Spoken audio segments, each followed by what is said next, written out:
Convido para compor a mesa, né, as egressas que também fazem parte da equipe de apoio, professora, mestre Bianca da Rosa Bittencourt, advogada, docente da Universidade do Norte do Paraná, mestre em Direito Negocial pela Universidade Estadual de Londrina, na linha de Direito Civil, com ênfase no biodireito, pesquisadora nas áreas do biodireito, direito ambiental, direito civil e direito dos animais.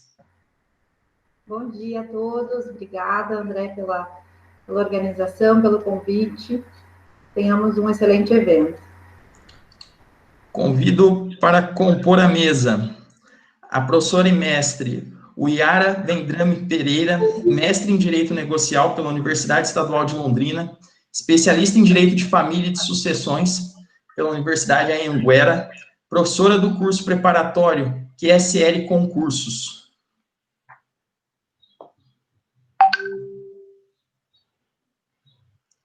Gostaria de pedir para que ela a professora se manifestasse. Bom, dando... Yara. Oi, bom dia. Desculpa, não vi que estava sem som. Obrigada por avisar, Isabela. É um prazer fazer parte aí da mesa com professores tão renomados. É uma honra e um prazer fazer parte de mais um encontro aí do mestrado da UEL. Okay.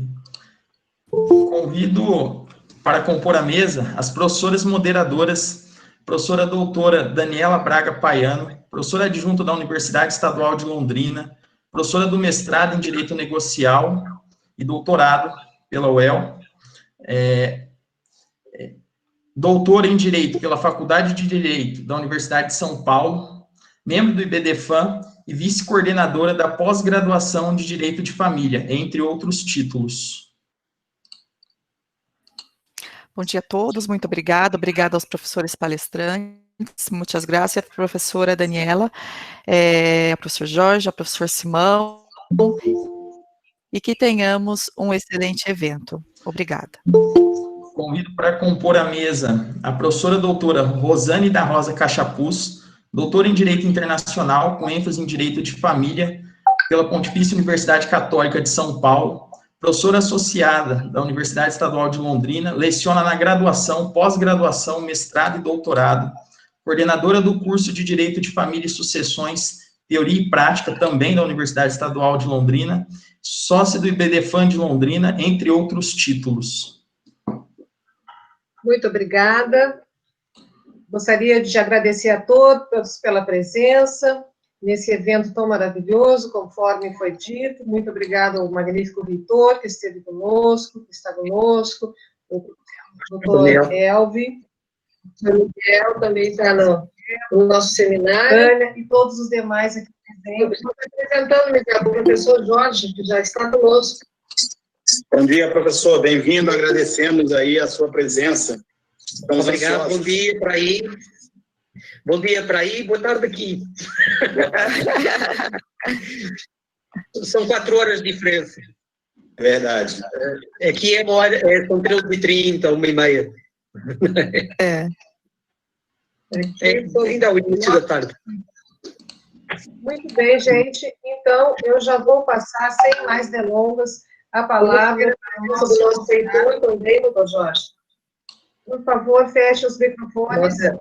Também é diretora do centro, estará conosco na abertura. Está dando duplicidade, gente. Oi, posso continuar, André? Muito bem, então vamos dar início às palestras, agradecer mais uma vez a todos os presentes, e já passo a palavra de antemão para o professor, o doutor Jorge Duarte Pinheiro, extremamente querido conosco, desde o início, sempre nessa alegria que lhe é peculiar, também saudar a sua esposa, que está presente aqui conosco, a doutora Helena. Muito obrigada a todos, e com a palavra o doutor Jorge.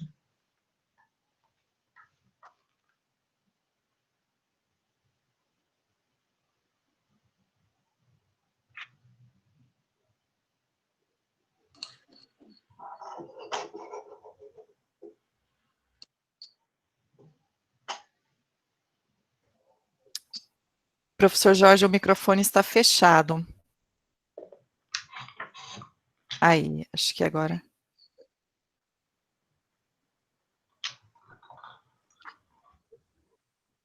Oi, professor, a gente não está... Bom, eu não estou vendo o professor. Também não estou vendo o professor. Está sim? Vamos com... Ok, estamos ouvindo a câmera. Ok, professor, fique à vontade. Eu perdi a emissão, deixei de ouvir todos durante cerca de minutos. Penso que me cabe agora intervir, é isso?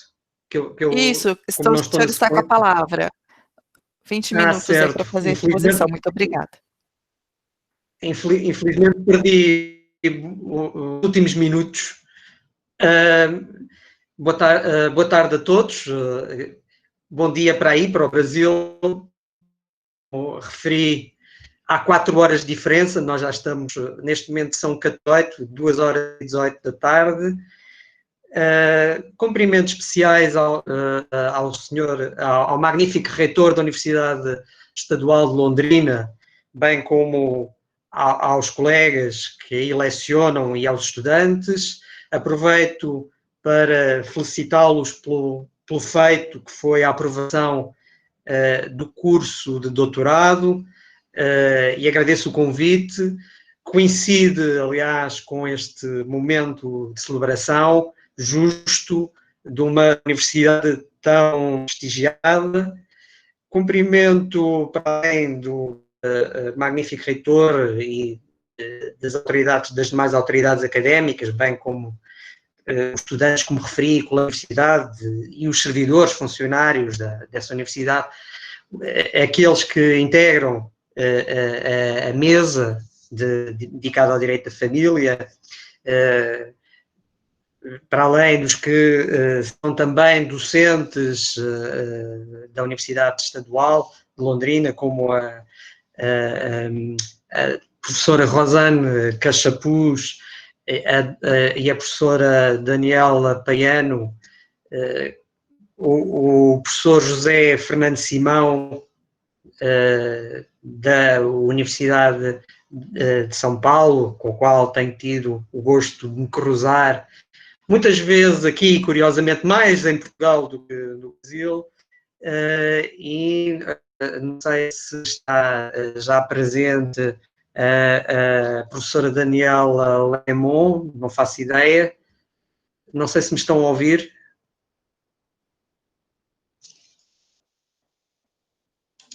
Estão a ouvir, certo? Não sei se está. Sim, estamos ouvindo. Tanto quanto eu sei, tanto quanto sei, a minha colega da Universidade de Coimbra, a professora Rosa Cândido Martins, não está em condições de participar hoje, infelizmente, por razões de saúde. Esperemos, desejo-lhe as melhoras. E aproveito então para iniciar agora sim a minha apresentação num dia tão propício, apesar de vivermos uma época difícil, mas um dia tão propício para a Universidade Estadual de Londrina e para todos os que aqui se associam a este evento. Saúdo também o coordenador e aqueles que organizaram o evento, obviamente, e neste momento talvez aproveitasse para colocar um data show enquanto estou a intervir. Vamos ver se não há aqui nada que me escape. Vou só tentar partilhar a janela correspondente. Acho que está a abrir. Vamos ver. Ora, só um pouco.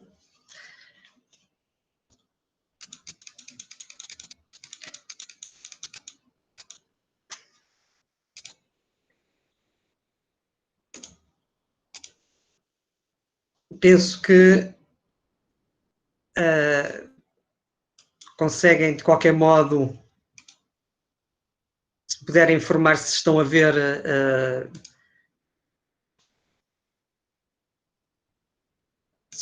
o data show ao mesmo tempo. Sim, professor, está ok. Eu também estou a ser visto ou não? Ao mesmo tempo, não faço ideia. Está sendo visto, sim. Também está, professor. Ótimo. Então, neste caso, o tema da intervenção proposto intitula-se Uma Epidemia de Desencontros e Descumprimentos. Teve um âmbito maior que eu agora estou a reduzir por razões de tempo, de limitações temporais. O título mantém-se, mas vou dar especial atenção à relação dos progenitores separados com as crianças. Foi feita uma nota de apresentação que me situou no contexto universitário. Aproveito apenas para referir algumas das obras que tenho feito, as principais. Uma delas é o Direito da Família Contemporâneo, que está no PREL, uma 7ª edição. Tenho também um estudo de Direito da Família e das Crianças de 2015. Para além de dedicar ao Direito da Família e das Crianças, como foi referido, tenho dedicado ao Direito das Sucessões. E, entretanto, por força da pandemia, houve uma vítima doutrinária, um livro cujo lançamento estava programado e a pandemia adiou, um livro intitulado Limites ao Exercício das Responsabilidades Parentais em Matéria de Saúde da Criança, em época em que estamos justamente a falar da saúde. O livro encontra-se disponível online, mas o lançamento não pôde ocorrer. Posto isto, que problemas podemos nós encontrar no contexto, em conexão com o direito à família neste contexto de pandemia? Eu penso que os problemas que se vivem em Portugal podem ser relativamente similares aos que se vivem noutras partes do mundo, designadamente na América do Sul. Estão aí enunciados 3, a violência doméstica, o desentendimento entre cônjuge e companheiros, a relação dos progenitores separados com as crianças, que é o problema, como eu dei a entender logo no início, irei destacar, e basicamente quanto aos dois primeiros problemas enunciados, da violência doméstica e do desentendimento entre cônjuges e companheiros, eles decorrem de uma certa pressão, de uma certa tensão contextual que decorre da época que vivemos. Existe um contacto mais contínuo entre as pessoas da família num espaço limitado, e existem preocupações quanto à saúde e relativamente às condições económicas que potenciam uma certa incompreensão e às vezes até uma certa tendência para a agressão, seja ela verbal, seja ela até física, e daí que se aluda a uma tendência para um acréscimo das situações de agressão em quadro doméstico e se anuncia também futuras separações e futuros divórcios. Como referi, não serão esses 2 problemas que eu irei privilegiar por razões de tempo, mas sobretudo o terceiro, que se refere à relação entre os progenitores separados com os seus próprios filhos. E aqui, se estes são os problemas, é preciso mencionar que os condicionalismos são diversos, que há particularidades locais, e no caso português, o que nós temos que atender desde logo ao quadro do sistema das fontes de direito. A lei, mesmo na relação com a jurisprudência, tem um papel hegemónico, tem uma hegemonia muito clara, a tal ponto que o papel do juiz, a ação interpretativa, a margem de interpretação do juiz é relativamente limitada.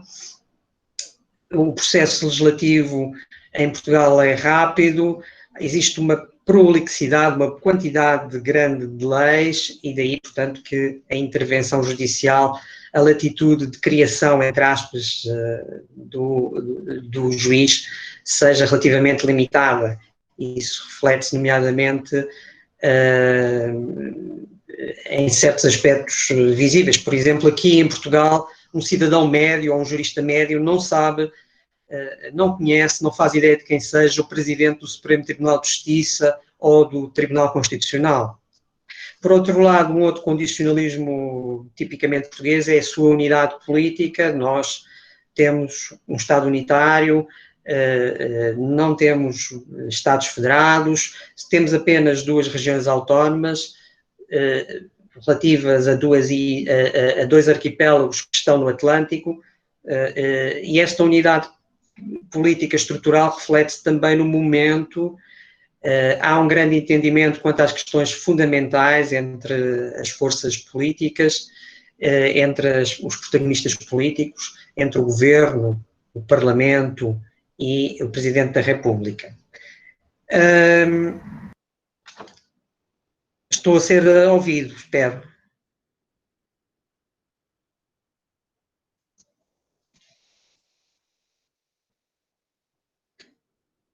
Sim, professor, dá para ouvir perfeitamente, pode continuar. Ótimo, ótimo, ótimo. Não sei se estou a falar depressa. Certo. Está ok, professor. Excelente. Estes condicionalismos refletem-se, levam também a um entendimento da pandemia que é relativamente convergente, designadamente o entendimento inicial da pandemia. Mas vou referir um pouco mais a alguns destes aspectos, começando logo pelo papel da lei, que já referi. Nós temos aqui um conjunto, temos no Diário Oficial um espaço dedicado à legislação Covid-19, temos um ordenamento dedicado ao momento de pandemia. Isto não é anómalo, vários países têm. O que é mais peculiar é o número de atos que nós temos e o desenvolvimento que esses atos, que essas fontes comportam. Neste momento temos quase 300 atos sobre o Covid-19 e temos atos especialmente desenvolvidos. Os mais importantes são os chamados decretos de estado de emergência e resoluções de estado de calamidade. E os mais importantes atos fazem referência a aspectos com importância no quadro de direito à família. Temos referências às responsabilidades parentais nesses diplomas, como adiante especificarei. Temos referências à pertença ao mesmo agregado familiar, referências à coabitação. Aproveito para esclarecer, por exemplo, que alude-se nesses atos à pertença ao mesmo agregado familiar para permitir concentração de certas pessoas.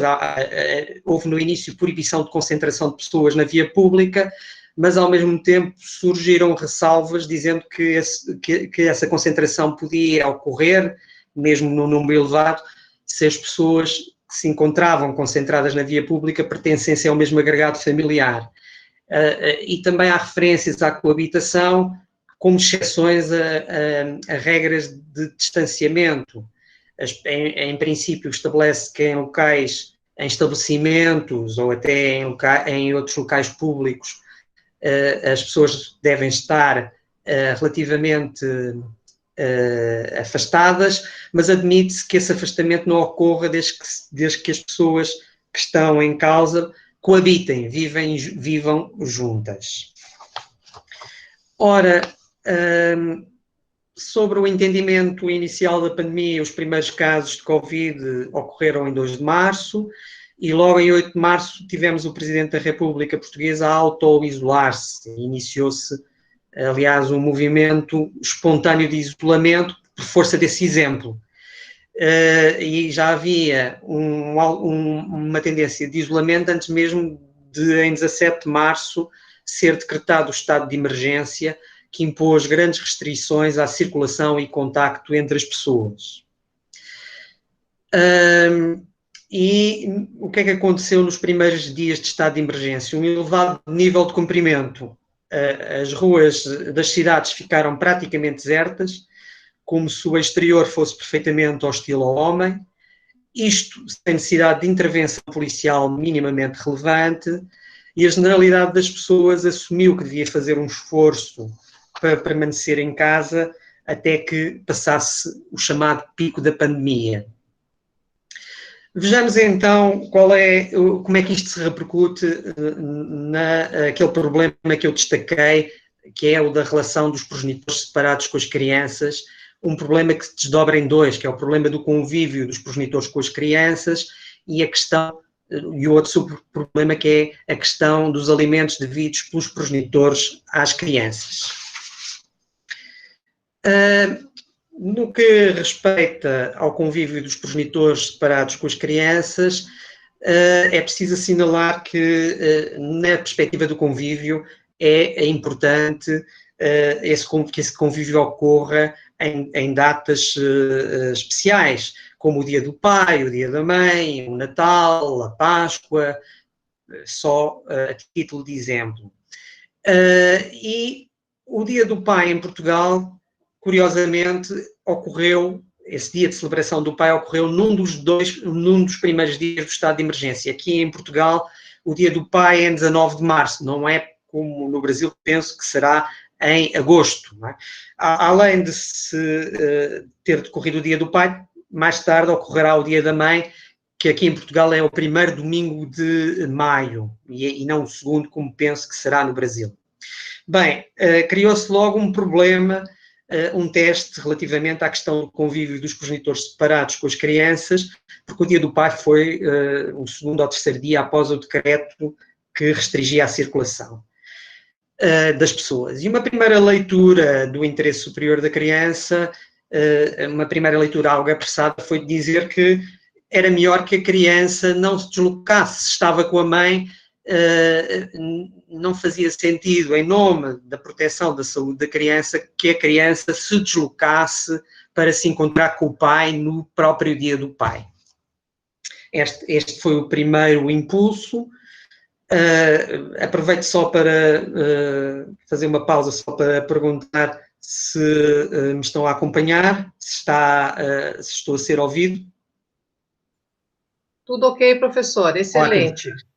Então, prosseguindo, apesar desta leitura, curiosamente, o ordenamento Covid-19, o próprio decreto de estado de emergência, o primeiro e depois todos os outros, previam uma exceção para que fosse permitido o convívio dos progenitores separados com as crianças. Esta exceção de convívio, naquilo que eu designo no ordenamento Covid-19, estava no artigo 5º, número 1, do primeiro decreto regulamentador do estado de emergência, que, como eu disse, é 18 de março, embora já vigorasse o estado de emergência desde o dia 17 da véspera. E, portanto, o Dia do Pai foi no dia 19 de março.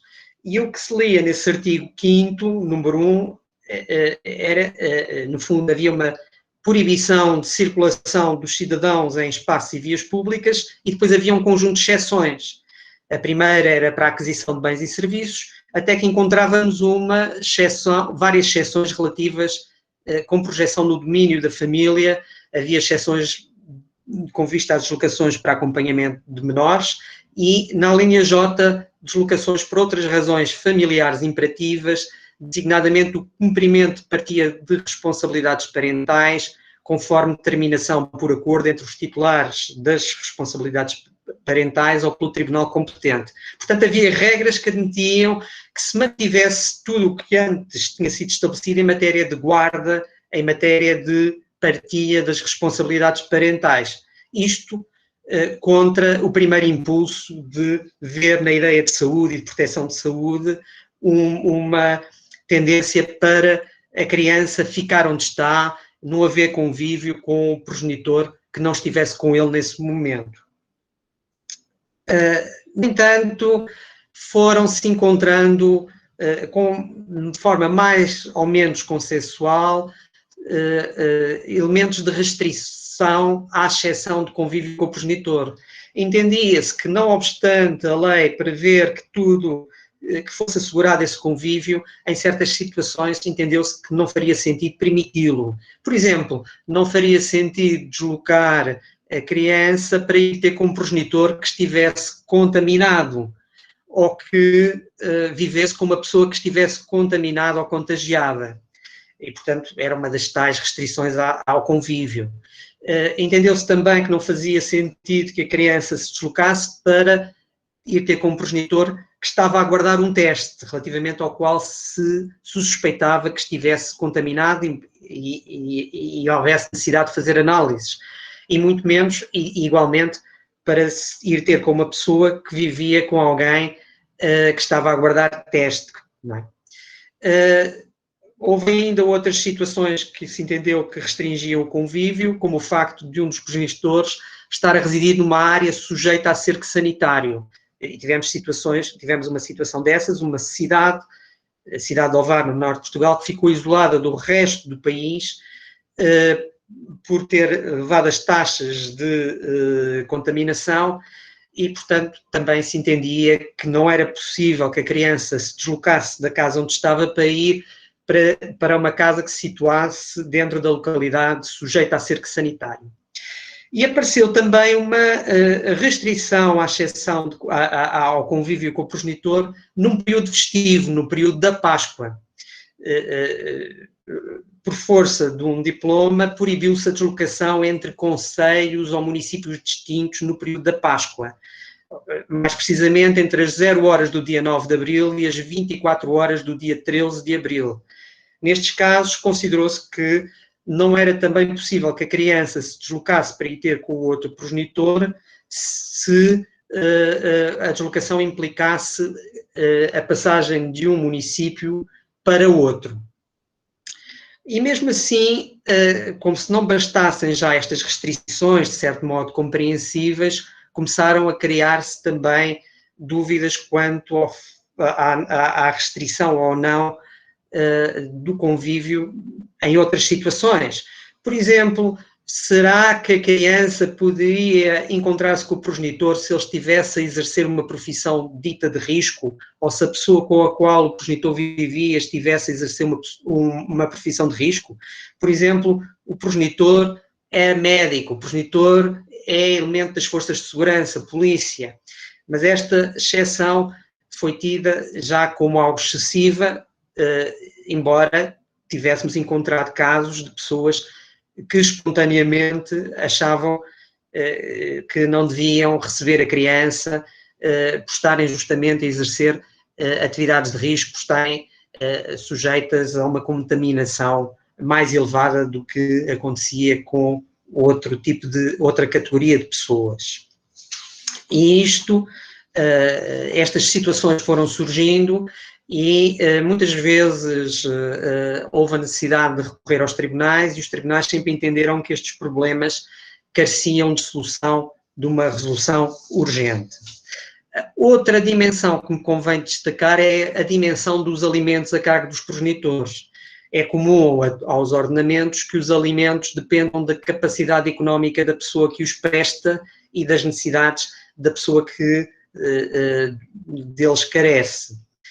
O problema é que a pandemia originou uma perda de rendimento para vários progenitores, não obstante existir apoio social no caso de desemprego. Houve atividades que cessaram, houve atividades que foram reduzidas e, não obstante um certo apoio social, os rendimentos decresceram em vários casos. E vários progenitores, de facto, tiveram uma quebra acentuada de rendimento, sendo que isto pode, em abstrato, servir para alegar que a prestação de alimentos a que estavam obrigados devia diminuir. Contudo, imperou a ideia de que, por se estar perante uma situação de perda temporária de rendimento, não haveria que alterar os alimentos e não haveria que aceitar uma recusa de prestação de alimentos, apenas pelo cariz temporário da situação. Contudo, isto levanta um problema.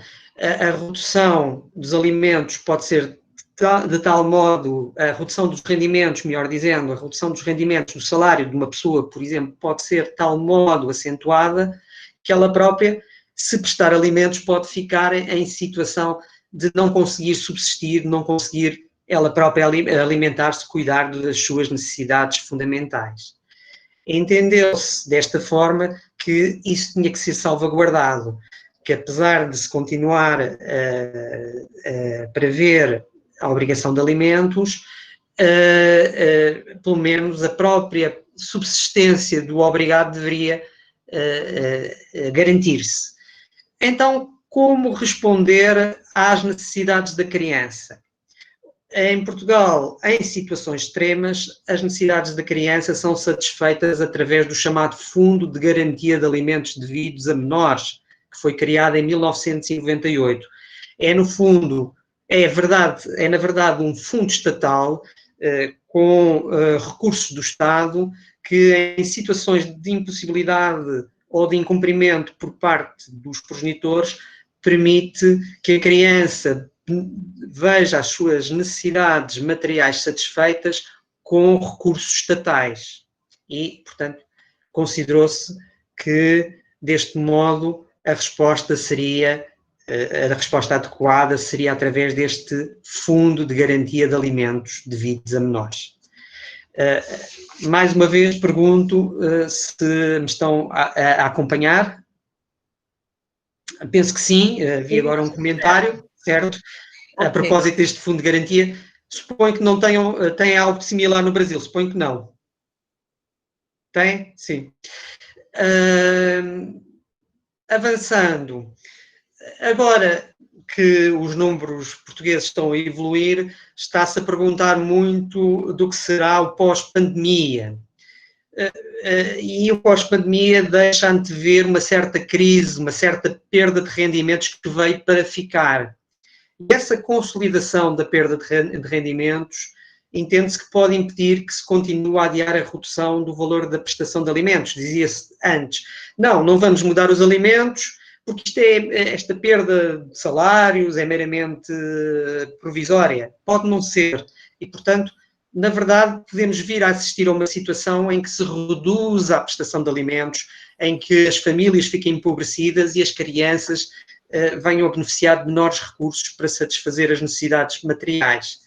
Mas, curiosamente, um dos maiores problemas que se está a colocar agora, no momento em que no momento em que os tribunais estão a abrir, é o problema que decorre ainda desta incerteza em matéria de saúde.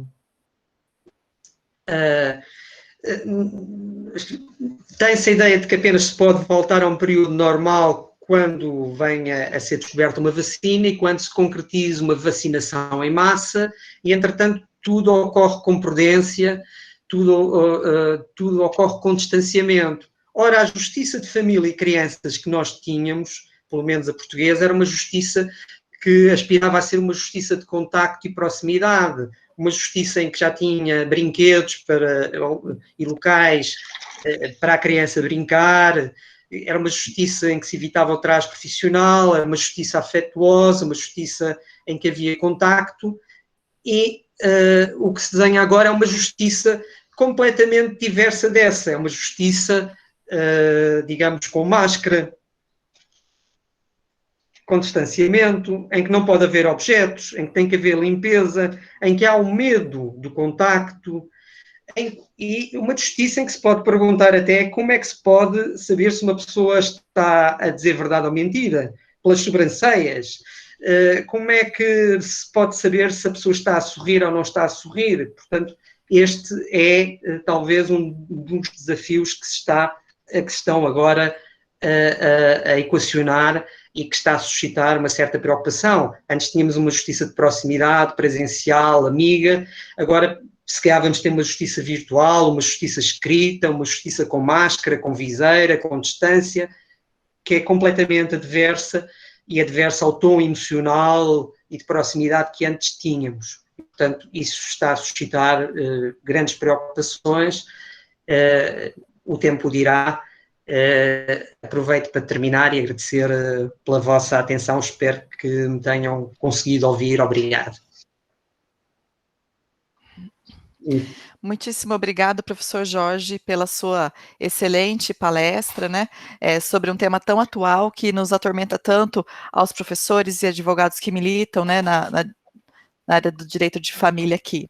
Agradecemos essa primeira etapa, né, da fala do senhor, e vamos dar início agora à segunda fala, à segunda palestra, que será proferida pelo professor José Fernando Simão, meu querido professor, estou muito feliz em vê-lo aqui hoje, um reencontro, né, já que as arcadas estão fechadas em todos os outros lugares, mas ouvi-lo nessas lives traz um acalanto aos nossos corações, né. Então, muito obrigada, eu passo a palavra ao senhor, para que o senhor possa fazer a sua palestra. Obrigada. Bem, meus caros amigas, minhas caras amigas, muito bom dia. Antes mesmo de eu saudar a mesa e saudar os colegas e saudar o professor Jorge, eu queria dizer o seguinte: se houver alguma falha de comunicação durante a exposição, por favor, pelo chat ou pelo microfone, digam, paramos de ouvir, paramos de vê-lo, porque isso tem que ser construído a cada minuto da intervenção, já que essa realidade virtual nos aproxima, mas de vez em quando nos afasta, tá certo? Então, muito bom dia a todos, muito bom dia a todas. É uma alegria estar na Universidade Estadual de Londrina, na UEL, que eu tenho um profundo sentimento de pertencimento, porque o primeiro grande evento que eu participei na minha vida foi na UEL, foi organizado pela professora Claudete Canezin, ao lado da professora Giselda Hironaka. Portanto, a UEL me traz as melhores lembranças e afetivas lembranças que tenho. Muito obrigado. Parabéns à Universidade Estadual de Londrina por esse novo sucesso acadêmico, agora com seu doutoramento. Ao senhor reitor, que sei do esforço que isso demanda, também meus cumprimentos, e a toda a equipe e a todo o curso de Direito, que certamente trabalhou e muito para a obtenção dessa vitória. Professor Jorge, eu queria dizer o seguinte: eu já estaria em Portugal hoje, se não fosse a pandemia. Eu já estaria em Portugal hoje, o professor Jorge sabe que a minha afetividade por Lisboa, ela transborda o Oceano Atlântico, ela ultrapassa o Oceano Atlântico. Eu, de coração, estou em Lisboa. Como eu digo sempre, professor Jorge, se aqui no Brasil todo mundo vai ao cinema, e em Portugal toda a gente vai ao cinema, se aqui no Brasil vigarista é vigarista, em Portugal aldrabão é aldrabão, se aqui no Brasil nós usamos mais o gerúndio que o infinitivo, e se em Portugal se usa em regra mais o infinitivo que o gerúndio, essas diferenças idiomáticas só nos tornam mais irmãos, mais próximos, mais amigos. O professor Jorge foi diretor da Faculdade de Lisboa, até recentemente, e eu tenho a dizer o seguinte: por Lisboa e pela Faculdade de Direito, eu tenho uma amizade ímpar pelo acolhimento daquela casa. Eu realmente, quando estou na Faculdade de Lisboa, a casa do professor Jorge Duarte Pinheiro, eu sinto na minha própria casa. A professora Daniela, do Chile, que não conhecia ainda, uma honra, uma alegria conhecê-la. Tenho pelo Chile profundo afeto e amizade, e passo, então, a trabalhar o tema ao qual me propus. Nova leitura dos velhos princípios. Ao ouvir a palestra do professor Jorge Duarte Pinheiro, pensava eu agora, a minha palestra acabou, porque os problemas de Portugal e do Brasil são absolutamente idênticos, com uma única diferença. Portugal tem um fundo garantidor do pagamento de alimentos que o Brasil não tem. Eu fiz uma pesquisa muito grande junto à Universidade de Coimbra, com o grupo de estudos do professor Guilherme de Oliveira. A Ana Laura, que nos assiste, estava naquela época nas nossas pesquisas, e realmente o Brasil não tem esse fundo garantidor. Nós temos uma medida coercitiva muito mais drástica que Portugal, por sua vez, não tem, que é a prisão do devedor de alimentos. Só para fazer uma nota introdutória, num diálogo com o professor Jorge, os 3 problemas que nós apresentamos no Brasil com a pandemia, 2 coincidem com Portugal. O primeiro é a questão das visitas e do acesso de convívio a crianças e adolescentes em tempo de pandemia. E o segundo é o valor dos alimentos num mundo em que há uma globalização da crise. E um terceiro ponto que nós temos, e Portugal não, é a prisão em regime fechado do devedor de alimentos. Mas eu ouvia o professor Jorge e pensava, talvez pensava em Camões, né? Porque as coisas mudam, mas parece que não mudam muito, porque no fundo, nós estamos sempre com os mesmos problemas globalizados. Eu quero fazer 2 notas sobre a pandemia para contextualizar a minha fala, que será breve. Primeira nota sobre a pandemia.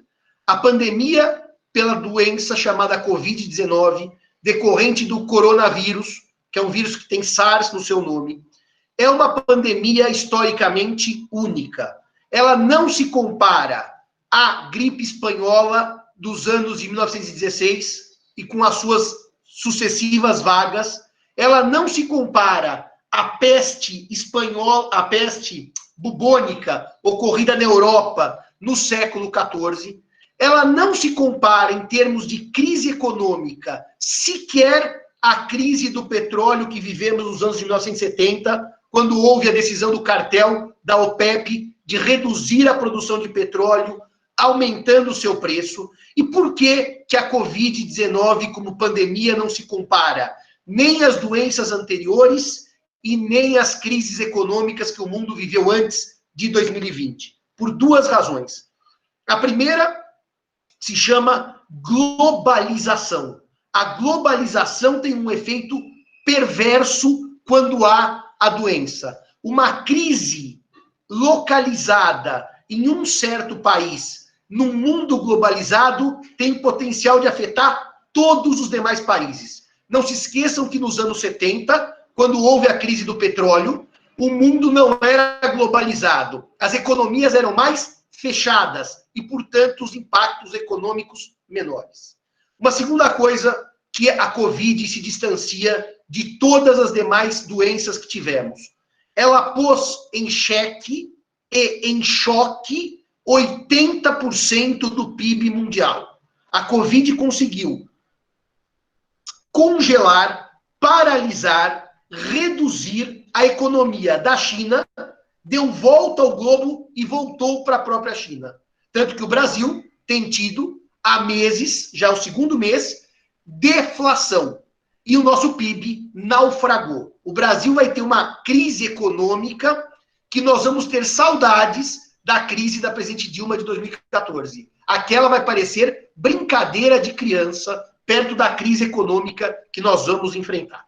Com esses dois dados, eu vou dialogar com a intervenção do professor Jorge Duarte Pinheiro, porque afinal ele deu um bom norte, como aliás é peculiar que ele faça. Aliás, a última vez que estivemos juntos mais próximos foi numa banca lá em Coimbra, que eu voltei de...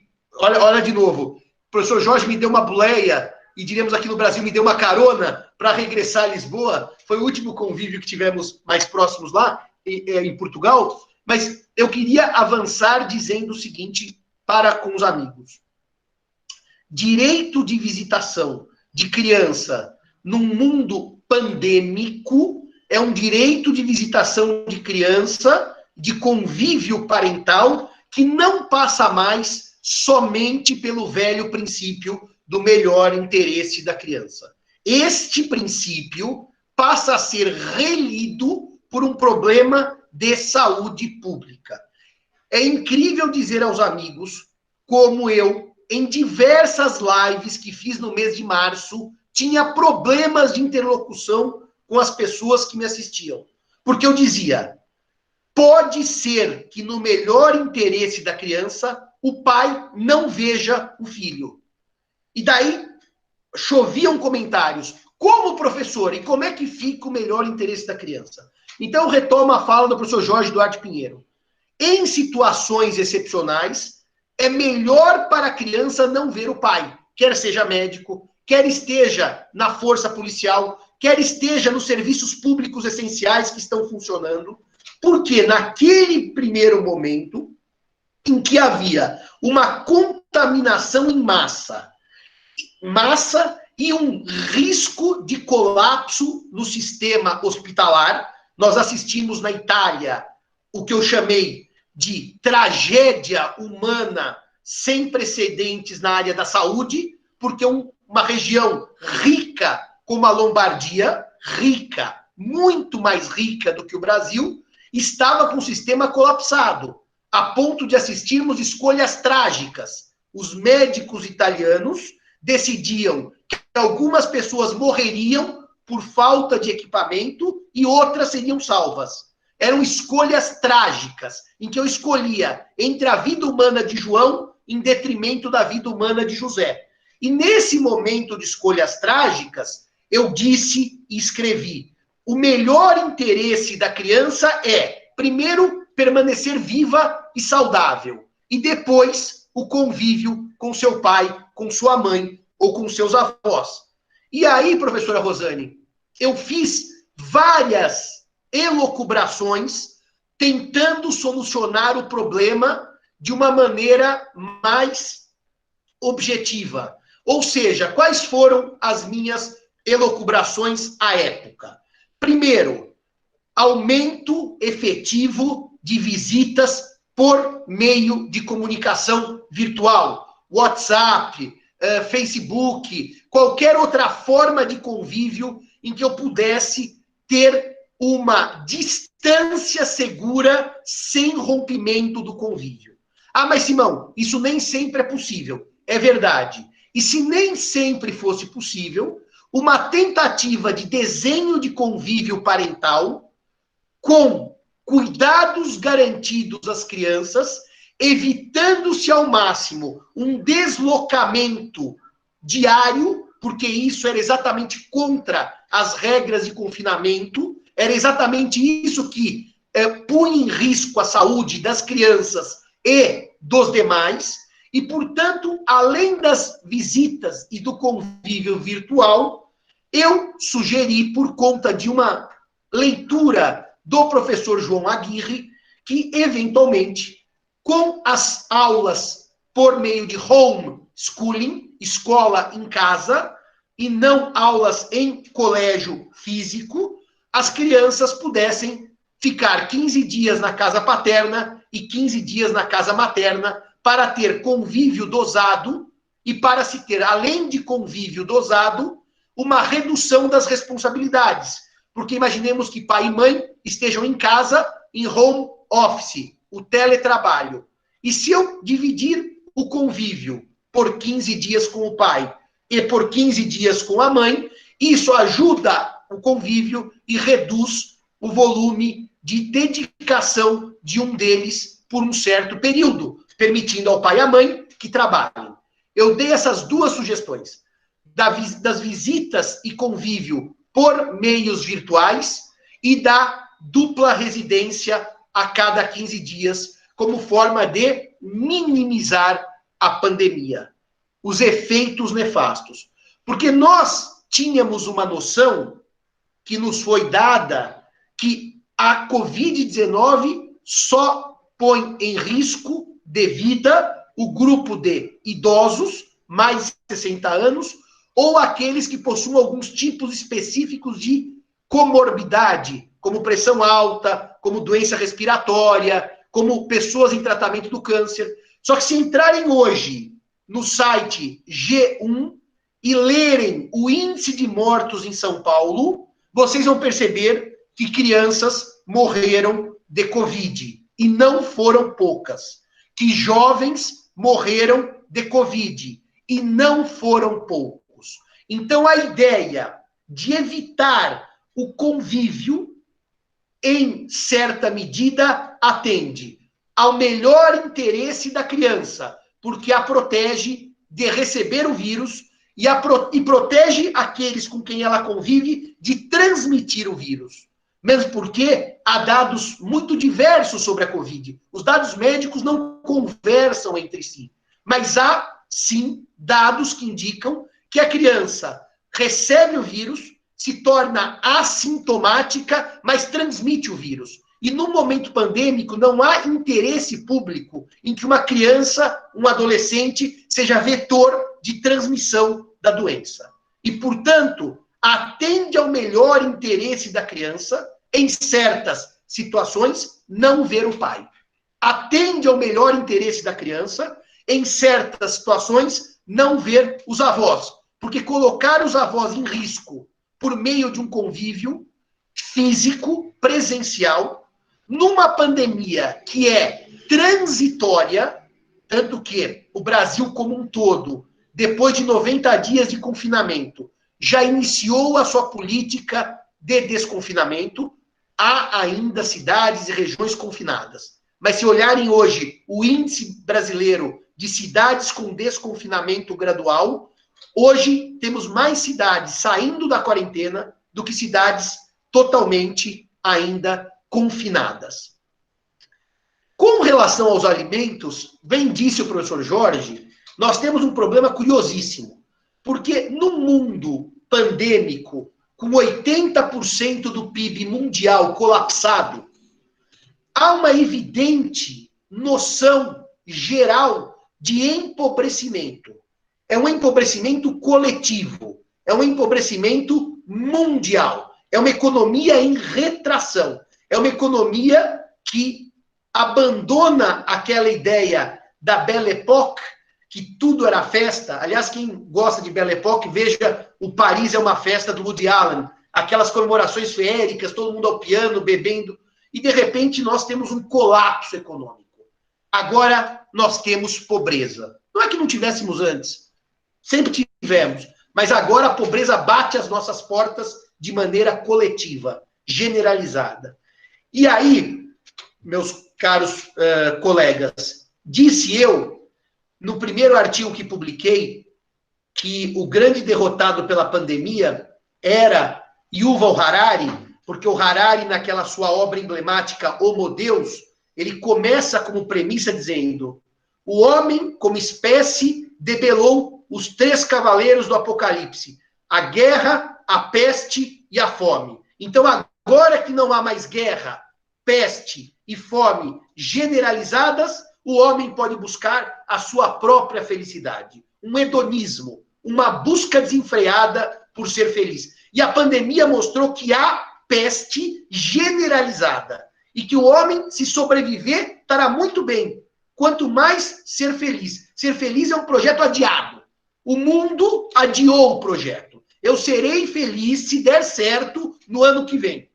Parênteses pessoal. Semana passada foi aniversário da minha irmã.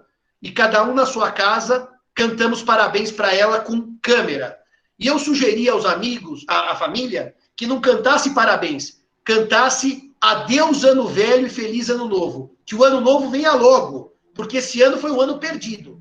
Esse ano foi o ano de estamos vivos, graças a Deus. Felizes, deixa para depois. Ser feliz agora é um projeto adiado. E daí, professor Jorge, esse projeto de felicidade, que parecia o que existia em todos os processos de família, estava todo mundo ótimo, e de repente não está mais todo mundo ótimo, gera 2 questões alimentares bastante pungentes. A primeira, o pai, que normalmente é o devedor de alimentos, ou os avós, que são devedores subsidiários de alimentos, eles têm condição de pagar os alimentos no mundo pandêmico empobrecido? Ou nós vamos ter um grande movimento revisional para decrescer, para abaixar, para reduzir os alimentos no mundo empobrecido? Olha de novo. Professor, como é que fica o melhor interesse da criança? Aquilo é muito pouco que ela está recebendo. Sim, só que se o mundo empobreceu, todos vão estar com muito pouco. E, infelizmente, e aqui eu digo como nota trágica, não como nota de alegria, o elo mais fraco da cadeia, que são as crianças, é o elo que vai literalmente sofrer mais. Porque no mundo empobrecido, não adianta aquele patamar. E como é que fica a viagem do meu filho? Aqui no Brasil, a classe média tem um fetiche com a Disney World. O grande sonho da classe média brasileira é ver o Pato Donald. Até desconfio por quê. É ver o rato Mickey, como vocês dizem em Portugal, e aqui nós dizemos o Mickey Mouse, que nós somos mais americanófilos que vocês. Então, o sonho dourado da Disney é um sonho que naufraga. Naufraga, liga a televisão, morrem 1.100 pessoas por dia. E a Disney? Bom, a Disney já foi, filho. A Disney é para o ano que vem, quando a gente puder voltar a sonhar. Agora, eu digo uma coisa aos senhores e senhoras. A crise não é pontual e a crise não é passageira, que eu quero dizer como passageira, no tempo da pandemia. A pandemia acaba e a crise fica. As pesquisas que eu li sobre Portugal, principalmente Portugal na questão do turismo, que Portugal estava com uma ascendência no turismo absolutamente incrível, vai precisar de algum tempo de recuperação para que aquele turismo reatinja os índices que estavam ocorrendo pré-pandemia. Então, meus amigos, a pandemia passa e a pobreza fica. Nesse momento, é o momento de releitura dos alimentos. Com um único cuidado que eu quero fazer a vocês.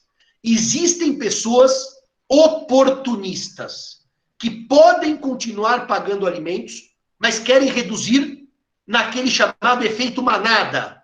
Já que todos estão reduzindo, eu também quero, sem precisar. São os chamados oportunistas da crise. E esses oportunistas têm que ser combatidos nas decisões judiciais. Por isso que eu tenho dito, Elis, eu estava até preocupado que você não estivesse aqui me ouvindo, viu, Elis? E por isso que eu digo, o juiz conceder uma liminar reduzindo os alimentos, simplesmente com essa frase, o mundo está mais pobre, logo eu estou mais pobre, é um silogismo falso. Porque o mundo pode estar mais pobre e eu posso estar mais rico. Quer dizer o quê? Porque eu tenho uma empresa de delivery e o delivery explodiu nesse mês. Então, cuidado com o chamado efeito manada e o oportunismo dos devedores de alimentos que não querem pagar alimentos porque não querem pagar alimentos e não porque não podem pagar alimentos. Terceiro ponto, porque eu aprendi que palestra boa é palestra curta. E se for curta, não precisa nem ser boa, que todo mundo gosta do mesmo jeito. Então eu vou agora acabar com uma nota de hoje. Hoje, a prisão do devedor de alimentos, em tempos de pandemia, enfrentava 3 possibilidades de leitura. Primeira, prende-se o devedor, e o devedor vai correr alto risco de ser contaminado pela Covid, e vai correr alto risco de morrer, e o problema é dele. Se ele deve alimentos, ele que morra encarcerado. Essa leitura é uma leitura que eu diria pré-medieval. É uma leitura da barbárie. É uma leitura de país não civilizado. É uma leitura de quem não leu minimamente nada de direito. Então, essa leitura foi logo afastada. Os juízes entenderam que não era o caso de se prender em regime fechado o devedor de alimentos. Surgiram 2 possibilidades para essa prisão. E aqui eu vou falar as 2 e vou concluir a nossa conversa. Primeira, prisão domiciliar do devedor de alimentos. Recomendação do CNJ e várias decisões punham o devedor preso em casa. Críticas a este regime. 1. Se o devedor está preso em casa, todos nós estamos presos em casa. Então, para ele, não é um grande problema. Bom, isso é uma mentira, porque eu não estou preso em casa. Se eu quiser até a farmácia comprar meu rinossoro para o meu nariz, eu posso. Se eu quiser até o supermercado comprar aquelas barras de chocolate que são a salvação... Aliás, a pandemia tem 2 salvações, chocolate e álcool, a depender do gosto de cada um. Eu, como sou um homem eclético, eu estou com os dois padrões. Professor Jorge, quando eu estive em Lisboa em janeiro, eu estava tão magro que nem pastel de nata eu comi. Eu não comi alheira, eu passei por um grande sacrifício. Agora, na pandemia, professor, eu comi tudo que eu não podia. Por isso que eu preciso voltar para Lisboa para recuperar o tempo perdido. Mas, para terminar. Então, o devedor em prisão domiciliar, não há controle da prisão. Não há controle da prisão. Bom, podemos pensar naquelas tornozeleiras para tentar controlar a prisão do devedor, para quem não sai de casa. Qual que é a outra solução? A outra foi adotada recentemente pela 3ª turma do STJ, o ministro Cueva, do STJ, que disse assim, não se prende hoje, se suspende a eficácia do decreto prisional e se prende ao fim da pandemia. Foi a decisão recente do STJ. Mas eu pergunto, se o fim da prisão civil é compelir o devedor a pagar, e eu adio a prisão para setembro, outubro, quando acabar a pandemia, qual é a força de compelir hoje se eu prendo em setembro? Essas 2 orientações, a orientação de prisão domiciliar e a orientação de prisão ineficaz hoje, mas com eficácia suspensa até setembro, outubro, as 2 sofrem críticas. As 2 têm problemas. E daí, quem, como eu, estava acostumado a ouvir como é que fica o melhor interesse da criança, eu peço aos senhores que mudem a rotação do disco. Virem a chave no cérebro. Agora é um jogo de perde-perde. E sabem o que pautará as decisões judiciais de visita, guarda, alimentos e prisão? O que pautará não é mais o melhor interesse da criança. É Como eu decido para que haja menos perdas? Porque todos estarão perdendo. A Belle Époque acabou. É tempo de pandemia, de confinamento, de empobrecimento e de tristeza. E numa época de empobrecimento, confinamento, pandemia e tristeza, não continuem invocando como mantra como é que fica o melhor interesse da criança. E mudem o mantra. Qual é a solução menos pior para o caso concreto? Porque é este o ritmo pandêmico. E pior, senhores, aqueles que demoraram para aceitar isso e prosseguiram com o mantra do melhor interesse da criança, se deram mal. Porque nesse meio tempo as decisões judiciais foram bastante duras para a preservação da saúde das crianças e adolescentes. Era isso que eu tinha a dizer. Muito obrigado pelo gentil convite e agradeço por ter participado de uma mesa tão generosa quanto esta, com quem eu aprendo tanto. Muito obrigado. Muito obrigada, professor Simão, pela sua participação. Cada vez que eu assisto, eu fico mais encantada com a sua forma fantástica de produzir as suas palestras. E eu vou discordar um pouquinho do senhor, porque eu faço parte do grupo da minha amiga querida, a Gisele Groening, que é o grupo dos otimistas. Então, eu acho que nessa pandemia também tivemos coisas muito boas. Por exemplo, poder escutar você dando nas lives direto. Então, eu acho que a gente tem crescido muito também, né? Quantos colegas distantes, quanto que a gente ia poder estar ouvindo aqui o doutor Jorge, a doutora Daniela, assim, de uma forma tão rica, né? E tem sempre o lado bom. Você sabe que a gente caminha por esse lado. Mas muito obrigada pela sua palestra. E eu chamo agora a doutora Daniela Orvitz Lenon, do Chile, que ela vem com o tema Direito de Família em Tempos de Covid e a Situação do Chile. Com a palavra, doutora. Muito obrigada por ter insistido, e mesmo tendo dado problema lá na conexão, mas tentou e deu certo. Glória a Deus. Com a palavra. Muito bom dia a todos e todas. Tengo que pedir una excusa, primero, porque no hablo portugués, me avergüenzo de no hablarlo, no falo portugués. Segundo, porque en Chile estamos en invierno y teníamos sequía hace como 5 años y precisamente anoche se puso a llover y tuve dificultades con la conexión hoy en la mañana, así que pido disculpas por eso. Quiero dar un agradecimiento a la Universidad Estadual Londrina, particularmente a la profesora Rosane, y tengo que dar también un agradecimiento a André, que me ha estado ayudando todo este tiempo a través del WhatsApp, tanto para conectarme como para hacer la presentación. La verdad es que de mi parte es un atrevimiento aceptar esta invitación de la profesora, porque no solo no hablo portugués, además he tenido estos inconvenientes de la conexión, pero la verdad es que tengo un gran amor por Brasil, por los brasileños, pero muy especialmente por los amigos brasileños que ejercen en derecho de familia.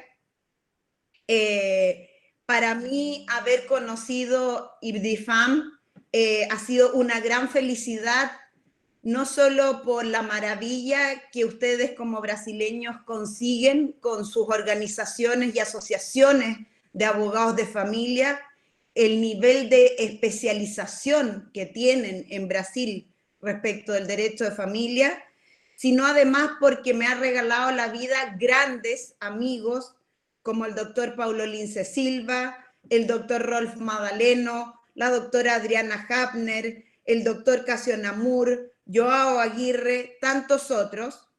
y ahora permitirme este gran honor de estar en la universidad con ustedes. Voy a hacerle un reclamo, una queja al doctor José Fernando, porque ha dicho que no me conoce. Yo le quiero decir, doctor, que usted sí me conoce. Estuvimos juntos en Bucios, en una conferencia IBDIFAM, sí. Pero usted estaba más contento con la otra expositora internacional porque era de Londres. Así que yo lo acuso públicamente aquí de que el sueño de Londres lo cambio por el de Disney y del ratón o del pato Donald en este caso. Doutora Daniela, minhas desculpas, porque agora que eu a vi, eu lembrei na hora. Tivemos juntos em Búzios e, aliás, os amigos da doutora Daniela são meus grandes amigos, professor Aguirre, doutora Adriana. Peço desculpas, mas eu não tinha tido a alegria de dividir a mesa com a senhora, mas já tinha estado juntos lá em Búzios. Es una broma. Su palestra ha estado brillante, al igual que la palestra que dio en aquel entonces en Bucios. Simplemente quería hacer esta broma para distender y relajarme yo también un poco. Quiero partir esta presentación explicándoles un poco a ustedes. Voy a tratar de hablar lento de modo tal que se me pueda entender lo mejor posible. ¿Cómo son los procedimientos de familia en Chile? Si podemos cambiar a la próxima lámina. Lo primero es señalar cuáles son las normas que se aplican en Chile para los procedimientos de familia. Como ustedes pueden ver ahí, efectivamente, en primer lugar, como Chile es un estado unitario, se aplica la Constitución, que en realidad lo relevante en materia de familia es que implica la aplicación a nivel constitucional de las convenciones internacionales, como la Convención Internacional de los Derechos de los Niños y Niñas, como la Convención sobre Sustracción o Secuestro de Niños de La Haya y bastantes otros. Luego tenemos la Ley de Matrimonio Civil y la Ley de Tribunales de Familia, ambas del año 2004. Aquí siempre digo lo que voy a decir porque produce mucho impacto y mucha sorpresa, porque parece que Chile viniera de la Edad Media, pero solo desde el año 2004 Chile tiene ley de divorcio.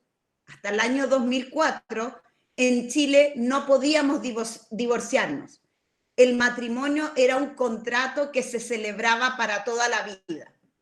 A propósito de que finalmente nos acercamos a la modernidad, el año 2004 se reconoce el divorcio y junto con eso se hace una transformación completa del sistema de familia y se crean los nuevos tribunales de familia, en que se aumenta enormemente la cantidad de jueces de familia, se crea una judicatura especializada y se transforma el procedimiento en un procedimiento mayormente oral. Si podemos ir a la otra lámina.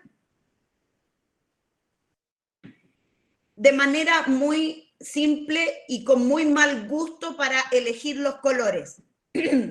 Tenemos básicamente dos tipos de procedimiento. Uno al cual llamamos ordinario, en el cual se discuten materias como los alimentos, el cuidado personal, los juicios de separación y de divorcio, que son cosas distintas, y también los regímenes de contacto o regímenes de visita. Y por otra parte tenemos otros procedimientos que se denominan especiales, que dicen relación con la violencia doméstica. Algún tipo de violencia doméstica la conocen los tribunales de familia y otro tipo de violencia doméstica la conocen los juzgados del crimen, los tribunales penales. Y los denominados asuntos proteccionales, las causas de protección, que es cuando existe vulneración grave de los derechos de las crianzas. Si podemos seguir en la próxima slide. Estos juicios, ¿cómo se dividen? tienen básicamente dos etapas.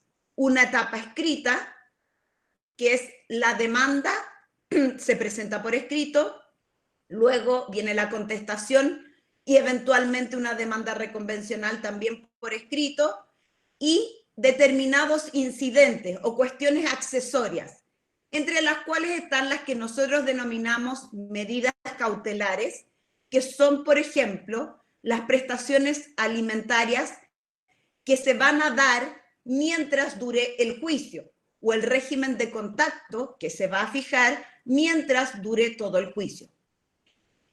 Quiero también hacerles presente que en Chile la mediación previa a la demanda es obligatoria en determinados casos. Estos son en los casos de definición de custodia, tuición o cuidado personal, en los casos de alimentos, de prestaciones alimentarias, y en los casos de visitas o regímenes de contacto. Es obligatorio ir previamente a una mediación. Si eso se frustra, entonces se puede presentar demanda. Concluida la etapa escrita, viene la etapa oral, que se configura por una audiencia preparatoria, una o varias audiencias preparatorias, en que el tribunal toma conocimiento de cuáles son las peticiones de las partes, fija los hechos que se van a discutir y las partes ofrecen cuáles van a ser los medios probatorios de los cuales se van a servir durante el juicio. Y se discute la pertinencia o no de esos medios probatorios. Finalmente, es el tribunal quien dispone qué pruebas sí se van a escuchar o sí se van a recibir durante la etapa siguiente, que son las audiencias de juicio. En la última audiencia de juicio, el juez dicta el veredicto y luego tiene un plazo para escribir, poner por escrito y fundamentar la sentencia. La próxima imagen. Esto era lo que pasaba en Chile hasta que llegó la pandemia. Con eso hemos terminado las imágenes, eran simplemente ilustrativas. Para pasar al tema de fondo, podemos borrar las imágenes si así lo estiman. Esa era la situación hasta que llega la pandemia y efectivamente Chile es un país bastante particular, ya lo vieron ustedes, tenemos divorcio solo desde el 2004 y por alguna razón, y en eso con alguna similitud con Brasil, aquí estaba la teoría de que no nos iba a afectar tan terriblemente la pandemia.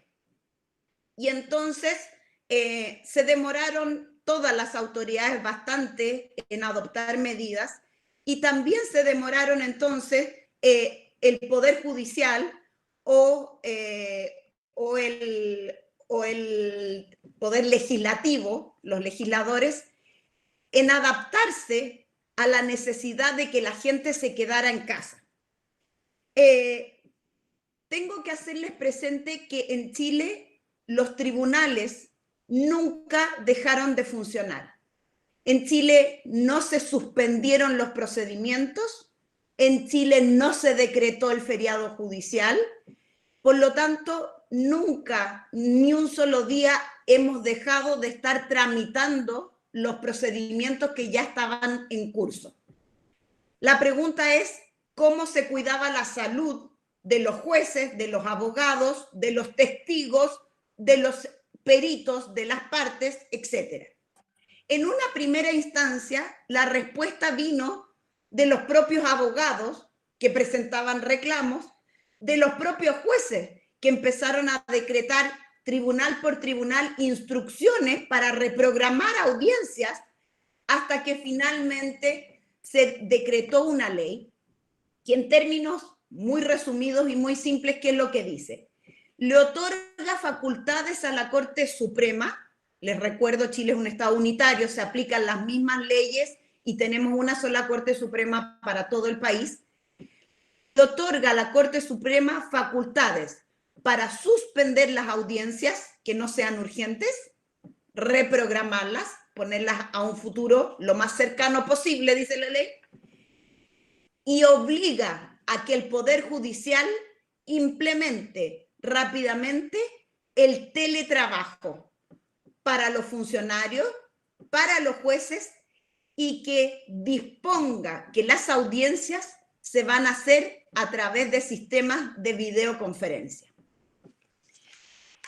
La verdad es que eso podría, en algunos países me ha tocado exponer para colegas españoles, argentinos, uruguayos, El Salvador, etcétera, que no pueden comprender que nos impusieran una cosa de esa manera, de manera tan rápida.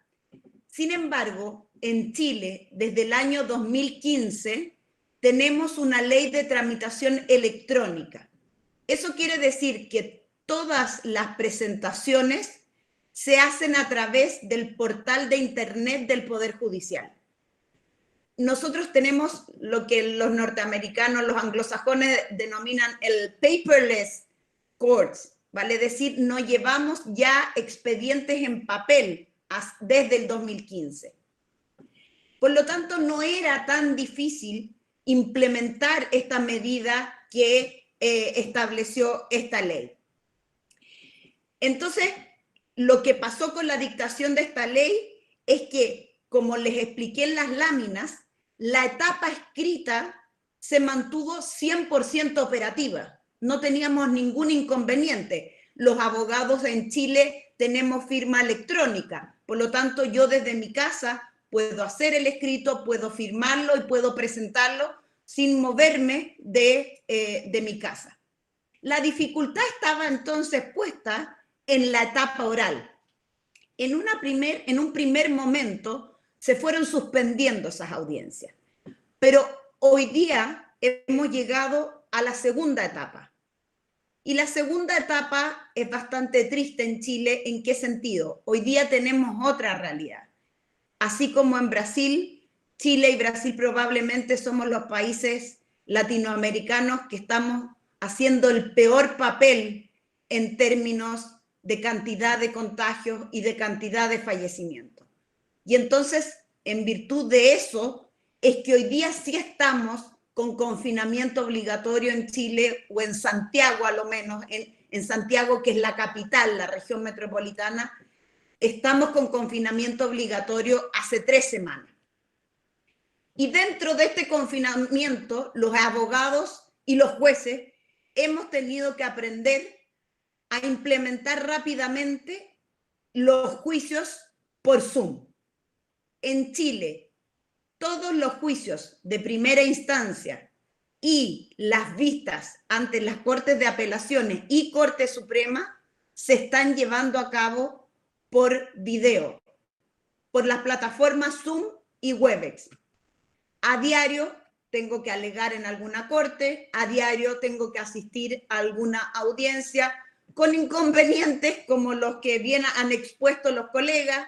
A veces no sabemos si los jueces nos están escuchando o no nos están escuchando. Si yo como abogado tengo internet, o lo tiene o no lo tiene el juez. Prefiero perderlo yo a que lo pierda el juez, por cierto. Bueno, esos son inconvenientes que hoy día estamos enfrentando a diario y que son temas que tenemos que discutir. Un gran tema es, ¿se respetan las garantías del debido proceso con la implementación de los juicios de manera telemática? ¿Tenemos garantías, por ejemplo, para interrogar debidamente o contrainterrogar debidamente a los testigos? Esas son las discusiones y los desafíos que tenemos que enfrentar, porque yo coincido con el doctor José Fernando que la pandemia llegó, puede que se vaya, pero la crisis se queda. Y esta situación que estamos enfrentando en los tribunales de familia se va a mantener por un buen tiempo, y tenemos que ser los abogados lo suficientemente creativos y pensantes para ver cómo vamos a defender adecuadamente los intereses y los derechos de nuestros representados. ¿Cuáles son los problemas que se han planteado en Chile a propósito del COVID? No tengo prácticamente nada que agregar que los doctores no hayan dicho ya, porque la globalización no era solo un problema comercial. La globalización tenía que ver con esto, con una pandemia universal en que nos vimos enfrentados todos los países, todos, porque he estado en conferencias con una cantidad enorme de jurisdicciones, todos enfrentados a las mismas preguntas. Como decía el doctor José Fernando, el mejor interés, el interés superior de las crianzas versus el derecho a la salud, ¿son incompatibles o son compatibles? Y en esto tengo otro reclamo que hacerle al doctor José Fernando, porque yo creo que no es el mejor interés de los niños, de las crianzas, suspender el contacto con el progenitor con que no conviven. Yo creo que es obligación de nuestros tribunales de justicia determinar el caso concreto. Por cierto, que es atentatorio contra la salud y el mejor interés un padre médico, como bien dijo un cirujano, un médico que va a turnos a los hospitales. Pero si ambos progenitores están desarrollando teletrabajo desde sus domicilios, ¿es dable presumir que el padre no custodio porque sí es un negligente? Yo estimo que no. Y nuestros tribunales, al menos en Chile, no han estado a la altura de responder a la necesidad de resolver al caso concreto. ¿Por qué digo eso? Porque apenas se decretó el estado de emergencia en Chile, las autoridades gubernamentales que no tienen facultades para pronunciarse sobre los regímenes de contacto, eso es una atribución exclusiva y excluyente de los jueces, señalaron que se suspendían las visitas. Sin tener facultad, crearon una confusión tremenda en la ciudadanía. Pero además los jueces se vieron, y esto es un problema político, no jurídico, ¿no?, en la obligación de no contradecir a la autoridad en una situación de crisis como la que nos estábamos viendo enfrentados.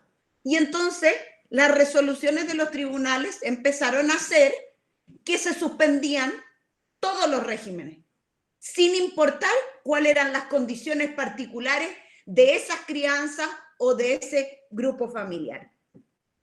Ha sido un criterio inestable hasta el día de hoy y por lo tanto, como en Chile los tribunales no suspendieron sus gestiones, hemos estado llenos de ese tipo de incidentes y solicitudes. ¿Qué otro problema hemos tenido que sé que lo compartimos también con Brasil y con Portugal? La violencia doméstica. El incremento en la tasa de violencia doméstica ha sido tremendo. Pero no solamente la violencia contra la mujer, la violencia en contra de los niños ha sido dramática. El hecho de que los niños no puedan ir a los colegios, a los establecimientos educacionales, ha sido una causal para aumentar el nivel de violencia doméstica en contra de ellos. No cabe duda de que el encierro y ahora la pobreza son factores que de antaño vienen siendo factores para incrementar la violencia doméstica. Por cierto, hoy día es evidente que este fenómeno se iba a producir. Otro conflicto que hemos tenido, también absolutamente universal, como lo han señalado los palestrantes, es el tema de las prestaciones alimenticias. Por cierto, ha aumentado de manera impresionante el incumplimiento o la moratoria en el pago de las prestaciones alimenticias. Y en esto hay en Chile la política desde el primer día de que la medida de arresto o prisión no se decreta más en contra del deudor de prestación alimenticia. Por las razones que expuso bastante, de manera bastante dramática el profesor José Fernando, en que efectivamente se estima que si arrestan al deudor va a ir a la cárcel destinado a la muerte. Pero la verdad es que si uno quiere extremar los argumentos, si uno deja a un niño o una niña sin la prestación alimenticia, también la está destinando de alguna manera a la muerte, particularmente en un país pobre como Chile, en que a diferencia de Portugal, que me da una envidia tremenda, no existe un fondo estatal ni un subsidio del Estado para satisfacer esas prestaciones alimenticias. Entonces felicito la propuesta del doctor Fernando en términos de que hay que sustituir ese arresto por otras medidas igualmente gravosas que obliguen a los deudores de alimentos a cumplir. Nos estamos llenando de juicios de aumento y rebaja de pensiones alimenticias, igual como en las otras jurisdicciones. Y finalmente, también tenemos el problema de los juicios de divorcio. China ya lo vaticinó al principio de esta pandemia, tan pronto terminó el lockdown o el encierro obligatorio, las tasas de divorcio se dispararon por los cielos, las demandas de divorcio se dispararon. En Chile ni siquiera han esperado que termine el encierro porque como los tribunales están funcionando ya tenemos un montón de demandas. Pero el asunto va a ser el siguiente. Antes los juicios de divorcio eran para dividir riqueza. Hoy día los juicios de divorcio van a ser para dividir pobreza. Van a ser juicios bastante distintos de los que teníamos antes. Ahora, algo común con Portugal, leí la noticia ayer, no sé, me corregirá el doctor si es de ayer o tiene más tiempo, en cuanto a que los juicios de divorcio se están llevando de manera sin comparecencia personal de las partes a los tribunales. En Chile, efectivamente, también se están resolviendo sin necesidad de ir a audiencia, se están resolviendo simplemente con la presentación de la demanda y la contestación, si son divorcios de mutuo acuerdo, y cuando no es así, se están llevando a través de la plataforma Zoom. Como la pandemia no mata la estupidez, en Chile ayer en un periódico de circulación nacional, el título decía "Me divorcié por Zoom". Bueno, efectivamente hoy día en Chile la gente se puede divorciar por Zoom. Para terminar, creo que los abogados de familia hoy día tenemos que plantearnos cuáles son los desafíos futuros. Creo que hay que pensar que hoy día hay una responsabilidad social para el cumplimiento de las prestaciones alimenticias. Las prestaciones alimenticias, si las consideramos como un derecho humano de los niños, ya no podemos seguirlas pensando como una obligación exclusiva de los padres, porque bien ha dicho el doctor Fernando, la pobreza se va a quedar por un buen tiempo y la pobreza no puede ser excusa para que tengamos niños y niñas sin recibir lo mínimo de prestaciones alimenticias. Va a haber que repensar cómo resolvemos ese problema. Otro desafío futuro u otra realidad es la tecnología y el derecho. Acá en Chile, la Corte Suprema ya dio la instrucción de que el teletrabajo va a ser la regla general y la presencia de jueces y funcionarios en los tribunales será la excepción. Probablemente vamos a superar este momento oscuro de la humanidad, de la pandemia, pero estimo que la tecnología en el derecho se va a quedar, porque nos ha hecho ver que podemos hacer muchas gestiones a través de la tecnología, que podemos ahorrar recursos, que podemos hacer más eficientes determinados procedimientos, que podemos hacer más accesible la justicia para personas cuando, por ejemplo, Chile, ustedes me imagino saben, es una franja muy flaquita, muy magra y muy larga.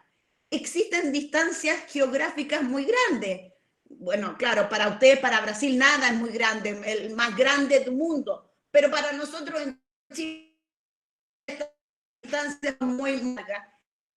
Tecnología, hacer eso y hacer más accesible la justicia a personas en lugares alejados. Coincido con José Fernando en que hay que plantearse los nuevos paradigmas del derecho de familia. Habrá que pasar de lo individual a lo colectivo. Ya no vamos a poder pensar las obligaciones familiares solo respecto de ese padre, esa madre, esos abuelos. En esta situación de crisis vamos a tener que pensar en el derecho a la salud, en el derecho a las prestaciones alimenticias básicas como derechos humanos. Y como derechos humanos, como sociedad, vamos a tener que darle una respuesta a esas necesidades. Muy obrigada por escucharme y ojalá por haberme comprendido.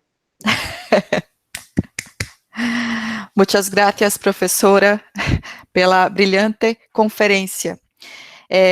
Antes de passarmos às perguntas que a professora Rosane vai conduzir, né, eu gostaria de agradecer a todas as palestras proferidas nessa manhã, do professor Jorge, do professor Simão, da professora Daniela, pela excelência e brilhantismo e clareza, professora, de todos os palestrantes, né, dessa manhã. E gostaria de mencionar que as palestras de hoje, dessa primeira mesa, elas puderam contemplar duas linhas, né, aqui do mestrado e do doutorado. A linha de acesso à justiça, que temos a matéria com a professora Rosane, e na linha das relações negociais de direito privado, uma matéria também do meu projeto de pesquisa, que trata da contratualização das relações familiares e sucessórias, né?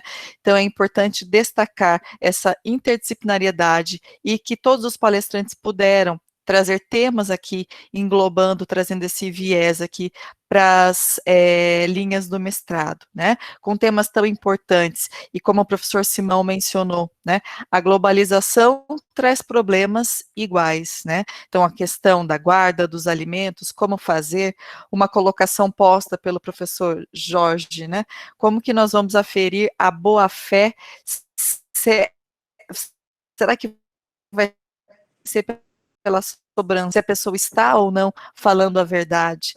Tão importantes aspectos processuais trazidos aqui pelos palestrantes, né, com relação, se nós estamos preparados para essa nova situação de implementar o teletrabalho e a videoconferência.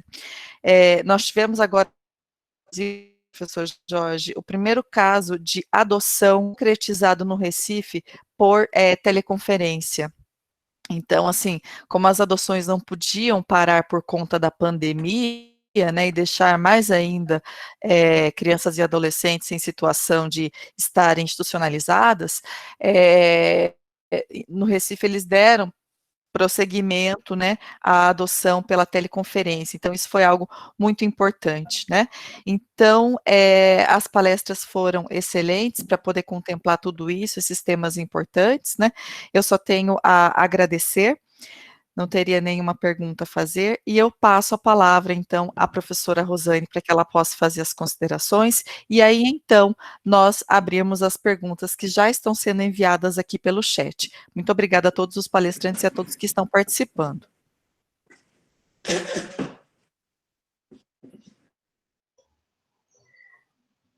Parabéns, professores.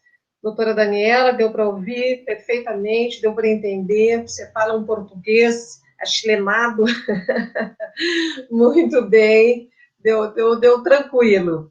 Professor Simão, sempre brilhante, professor Jorge, não temos palavras para agradecer as brilhantes palestras que veio nos enriquecer, a doutora Rosa também, que não está conosco, mas deve estar nos ouvindo, um abraço, que melhores logo. Mas eu não posso deixar de fazer só uma perguntinha, prometo que bem rápida, mas eu fiquei assim, pensando, doutora Daniela, no Chile, começou a lei do divórcio em 2004, e a união estável, ela é reconhecida? No le comprendí, profesora. ¿Qué es lo que está reconocido? Es que se escucha cortado. A união estável, viver fora do casamento. Sí, ahora sí, la unión estable. No, en Chile las uniones convivenciales o estables no tienen ningún reconocimiento jurídico.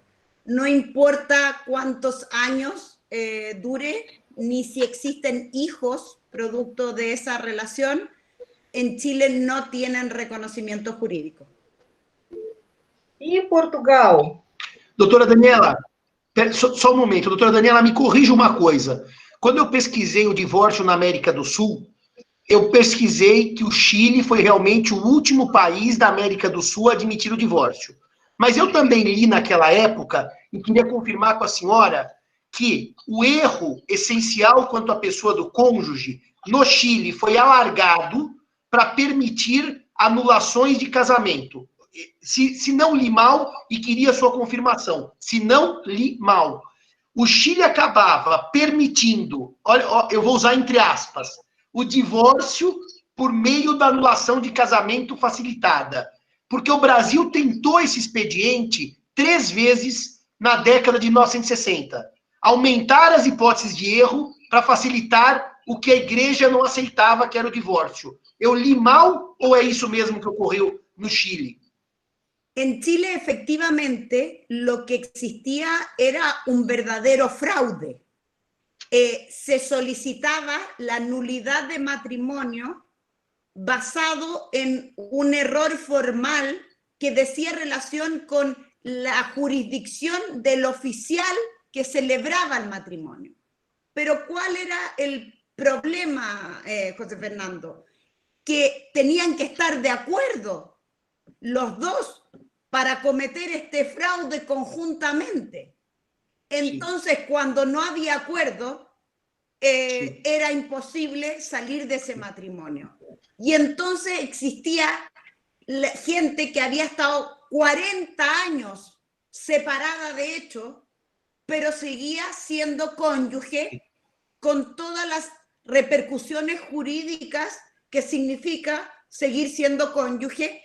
Recuerden ustedes que tenemos herencia forzosa, herederos forzosos, y por lo tanto, después de 40 años de no convivencia y de tener una unión estable, como me preguntaba la doctora, con otra persona, los derechos hereditarios le correspondían al o la cónyuge y no al conviviente. Doutor Jorge, e em Portugal? As relações fora do casamento, união estável, é reconhecida? São reconhecidas? O senhor está com o microfone fechado.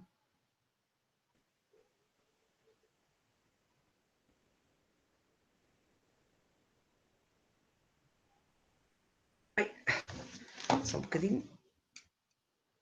Ok. Já está? Já está? Não. Não estou não conseguindo abriu. estabelecer. Doutor Jorge, abriu seu agora. microfone não Obrigado. abriu. Já abriu? Não. Já abriu agora? Já? Sim. Em primeiro lugar, quero dar os parabéns aos meus copalestrantes. Gostei muito de os ouvir.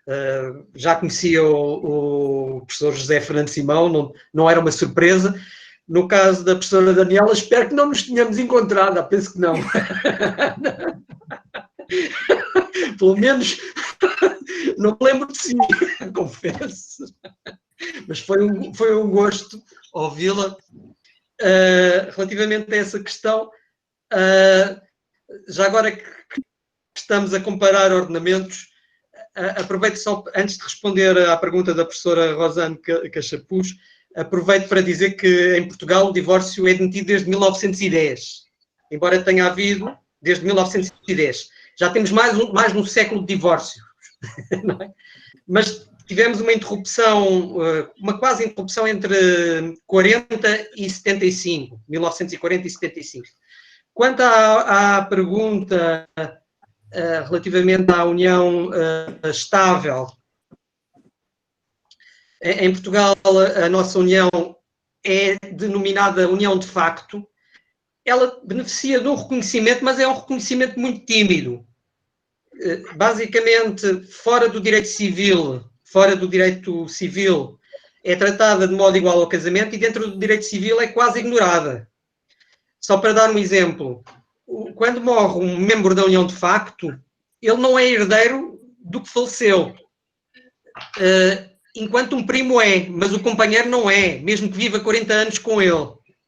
Portanto, há um desajustamento por vezes, mas no resto, à margem do direito civil, para efeitos fiscais, para efeitos de acesso à saúde, para efeitos de direito de trabalho, é como se fosse igual ao casamento. No direito civil, não, é radicalmente diferente. O maior benefício que existe é quanto à habitação, quanto à casa de morada de família. Se ele morre ou se separa, o outro tem direito à casa nos mesmos termos que teria o cônjuge. Mas só nisso. No resto, mais nada. Professora Rosane, só para complementar o que diz o professor Jorge, para se ter uma ideia, no ano de 2018, houve a aprovação de uma lei que cuidou de direito dos animais em Portugal, com reforma do Código Civil Português profunda. Na lei que cuidou de direito dos animais, quando trata do fim da conjugalidade para fins de guarda de animais, fala-se em casamento. Não se fala em união de fato. Portugal, efetivamente, manteve a união de fato para o direito civil numa situação muito distinta do casamento. Aliás, o que nós fizemos de praticamente equiparar a 100% as duas entidades familiares, Portugal manteve uma distinção bastante rígida, dando, no fundo, uma opção. Quem quer os efeitos do casamento, se casa. Quem não quer os efeitos do casamento, vive em união estável. Não como no Brasil, que lá não é união estável, é união de fato. Como disse a doutora Daniela, união de hecho. Quer dizer, que é uma união que não tem juridicamente uma formação contratualista. Ela pode ter simplesmente uma formação fática. Mas eu vou lhe dizer, doutora Rosane, acho que o Brasil errou de transformar a união estável num casamento forçado. Porque, no fundo, hoje no Brasil não há opção. Eu estou junto casado, eu estou junto em união estável. É a mesma entidade que mudou de nome. Por grande culpa do Supremo, quando decretou a inconstitucionalidade do artigo da sucessão do 1790. Então, eu sou fã do modelo português, porque acho que no modelo português eu tenho uma dimensão real do que eu quero para a minha vida, com efeitos jurídicos distintos. Doctora Rosane, si me permite, efectivamente, Chile tiene también esa distinción. La unión, de hecho, esta comunidad que se forma tiene una concepción desde el punto de vista del derecho civil, no desde el derecho de familia. Desde el derecho civil tiene reconocimiento. Es una sociedad sin las formalidades que denominamos comunidad. Y entonces tiene efectos patrimoniales, pero no desde el derecho de familia, sino desde el derecho civil estricto, como dice José Fernando. Olha, obrigada, doutora Daniela, obrigado, doutor Jorge. Doutor Simão, se eu já era sua fã, agora eu só preciso a carteirinha assinada, porque eu penso exatamente igual em relação à união estável e decisão do Supremo. E eu sou assim, muito sozinha nesse momento. Então, essa sua fala, eu vou lhe mandar flores em breve. E outra coisa, a doutora Bianca Bittencourt, que está aqui conosco, provavelmente vai querer ir para Portugal fazer o seu doutorado pela paixão que ela tem pelo estudo dos animais. E ela é grande seguidora, esteve conosco numa live há dias atrás, sempre defendendo essa ideia. E agora, Bianca, olha, doutor Jorge é o canal para fazer esse doutorado nessa área. Então, eu tenho muito a agradecer a todos vocês. Sinto muito que o Brasil não tem ainda esse fundo estatal garantidor dos alimentos, e ainda a gente utilize a prisão por alimentos, e a ideia é o seguinte: se não prender, não paga. É com a prisão que paga. Então, essa ideia nós ainda temos muito arraigada aqui no Brasil. Olha que maravilha de nós copiarmos essa ideia desse fundo aqui, porque de repente, essa medida prisional, que é o que os advogados resta para eles muitas vezes, né, para a gente obter realmente o pagamento, tem que ir atrás dessa medida, tendo esse fundo em Portugal tão fantástico para que a gente possa trazer para nós aqui. Doutor Simão, comece essa fala, que eu vou atrás do senhor para que a gente possa... Deixa eu só... Diga. Eu só fazer uma nota conclusiva de agradecimento e me despedir. Eu disse que, quando eu estudei em Coimbra, com a equipe de estudos do professor Guilherme de Oliveira, esse fundo, eu tenho só um problema para dividir com vocês. O fundo é muito bom, mas, novamente, é pedir para o Estado resolver um problema de política pública. Num país como Portugal, em que nós temos um grau de solução em água, esgoto, alimentos e pobreza, é mais fácil falar para o Estado. Estado, cria um fundo para reservar dinheiro às crianças que precisam de alimentos. Num país que nós não temos água, não temos esgoto, não temos educação e não temos saúde, eu acho muito difícil defender o fundo. Não pela ideia, mas pela ideia de que o dinheiro é finito. Nós aqui não temos água e esgoto. Então, eu, Simão, acho que o fundo é ótimo para países que têm o mínimo, doutora Rosana. Aliás, eu já publiquei isso, professor Jorge, naquela Lex Familiae, do professor Guilherme de Oliveira, em Coimbra, aqueles livros que ele publica, tem uma coletânea de artigos dos meus orientados e do meu grupo de pesquisa sobre isso. Eu sou muito favorável ao fundo, mas eu não consigo defender que num país como o Brasil, eu vou citar Camus, agora que eu andei relendo A Peste, em que os ratos morrem em filas ao sol e os porteiros contraem doenças estranhas, eu acho difícil destinar dinheiro a um fundo numa política pública assistencial que falta comida, esgoto e água. Eu sou fã do fundo, mas eu não adiro essa tese, não por nada, é porque eu ainda acho que nós precisamos resolver coisas prévias que Portugal já resolveu e nós não. E queria agradecer, então, o convite e me despedir com essas minhas verdadeiras palavras. Uma alegria rever a doutora Daniela, que fica agora aquele nosso evento em Búzios. Já me penitencio por isso. Rever o meu amigo Jorge Duarte Pinheiro, dizendo a ele, professor Duarte Pinheiro, que em breve está indo de boa para uma boa alheira, um bom vinho português e de sobremesa, um pastel de nata daquele que eu mereço. Muito obrigado a todos. Professor Jorge, só um minuto, porque nós vamos abrir agora as perguntas. Vamos ver se tem alguma pergunta dirigida a você. Nosso pessoal de apoio, por favor, se tiver alguma pergunta.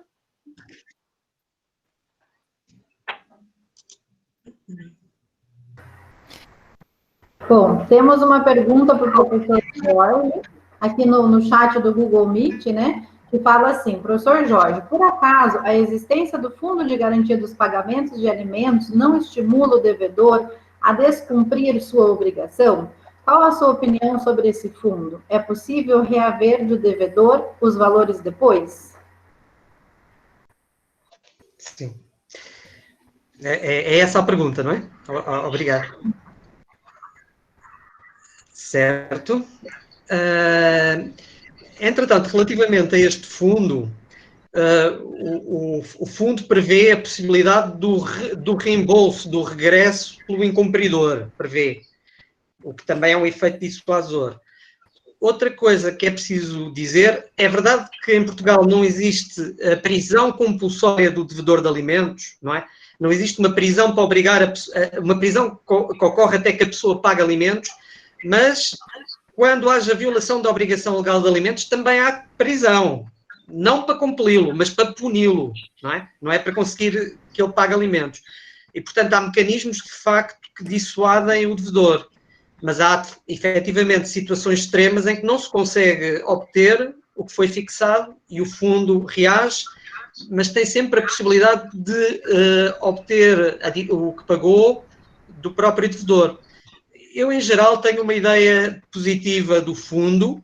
Curiosamente, o fundo em Portugal muitas vezes é criticado por ter limites ao pagamento e por, às vezes, não ser fácil de responder às solicitações. O fundo, em geral, é tido... A ideia é para alargar e para torná-lo mais fácil e não tanto para restringi-lo. Mas, obviamente, tudo dependerá dos recursos do Estado, dos recursos orçamentais, não é? Mas, em geral, existe uma ideia mais ou menos positiva e até de que o fundo deveria ter mais recursos e funcionar mais rapidamente. Tá ótimo. E mais uma questão para a professora Daniela.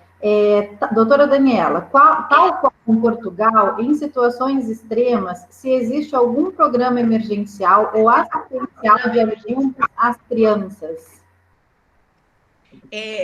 Me pareció que lo contesté no sé si en el WhatsApp o en el chat de la conferencia.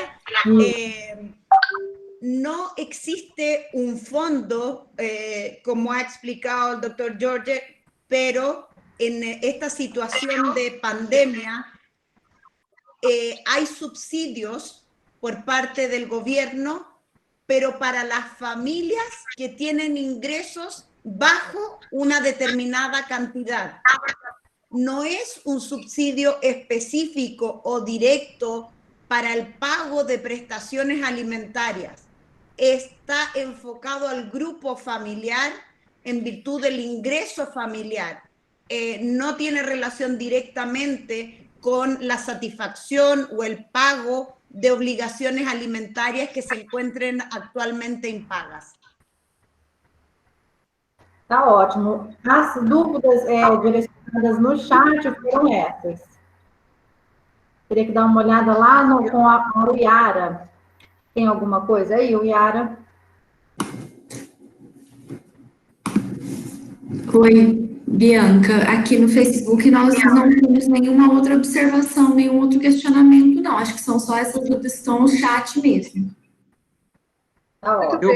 Eu agora permitia-me só, dado o interesse que tem sido manifestado, eu estou a escrever no chat as duas leis portuguesas sobre o fundo, não sei se será do interesse.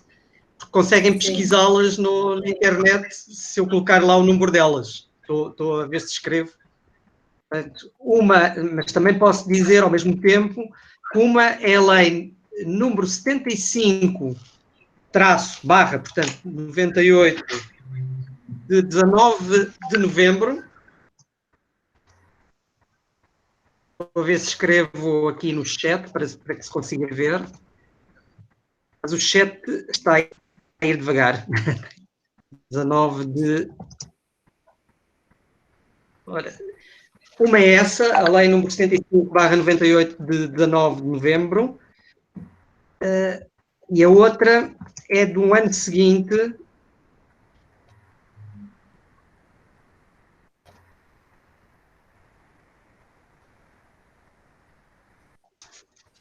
É óbvio que é 19, não é de 119. E a outra é um decreto-lei,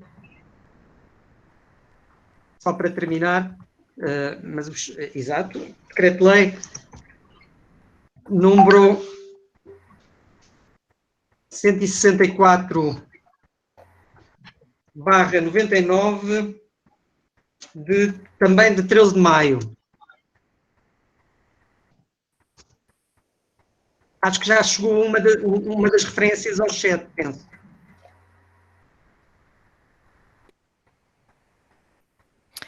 Sim, professora, as duas estão aqui. Obrigada. Ora, já chegou outra. Portanto, são esses os 2 diplomas, se tiverem curiosidade em ler. É claro que existe muito material, designadamente do grupo de pesquisa com o qual o professor José Fernando Simão trabalhou. O professor deve conseguir também indicar, mas estes são os pontos de partida destas leis. É uma espécie de fundo seguro, entre aspas, com recursos públicos para a situação de incumprimento de alimentos.